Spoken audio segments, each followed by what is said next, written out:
सकते हैं अगली कंपनी कौन सी होगी?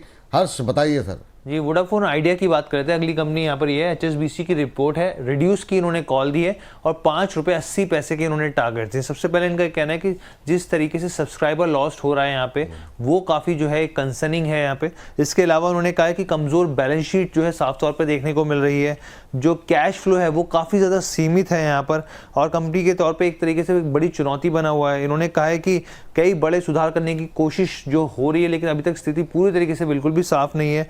5G रोल आउट की तैयारी की बात कर लीजिए या फिर कर्ज कम करने जैसी जो तमाम चीज़ें, उसके ऊपर कंपनी एक मोर्चे पे कई तरह की दिक्कतों का सामना कर रही है। यहाँ पे कंपनी को ट्रैक में लाने के लिए बड़े स्तर पे यहाँ पे कैपिटल की ज़रूरत है, निवेश की ज़रूरत है, इन्फ्यूज़ करने की ज़रूरत है यहाँ पे, और जब तक ऐसा नहीं होता तब तक निवेशकों के लिए स्टॉक में कंसर्न बना रहेगा।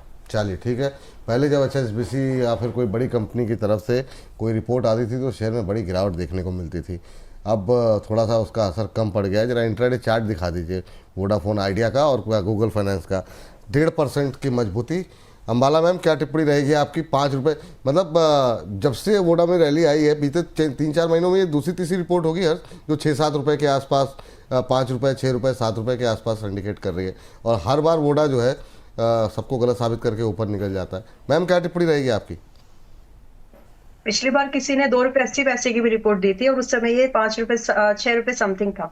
तो आपके प्लेटफॉर्म के थ्रू बहुत सारे लोगों ने, इंक्लूडिंग मी, हम लोगों ने बाइंग की रेटिंग ही दी थी और वो अच्छा परफॉर्म किया है। सो आई डिसएग्री विद दिस। ये अभी 1 साल के अंदर मुझे नहीं लग रहा है कि 11, 12, 14 एंड उसके बाद एक स्ट्रेच अगर मैं देखूं एक पूरे साल भर का, तो मुझे नहीं लग रहा है कि ये अभी 5 रुपए 80 पैसे 8 पैसे के आसपास आने वाला है। सो आई डिसएग्री। इनफैक्ट अगर डिप मिले, मैं तो एक्सपेक्ट कर रही थी कि 9.5 रुपए के आसपास आ जाए तो खरीदे, लेकिन आया ही नहीं। ये 9 रुपए 70 पैसे के आसपास से वापस रिबाउंड हो गया।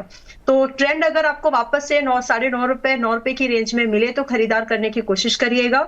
बाकी जो लोग ऑलरेडी हैं इसमें, आई सजेस्ट, मेरा व्यू ये है कि आप चाहें तो अभी भी होल्ड कर सकते हैं। 11, 12, 14 रुपीज के टारगेट तो 3 से 4 महीने के अंदर हम आराम से एक्सपेक्ट कर सकते हैं।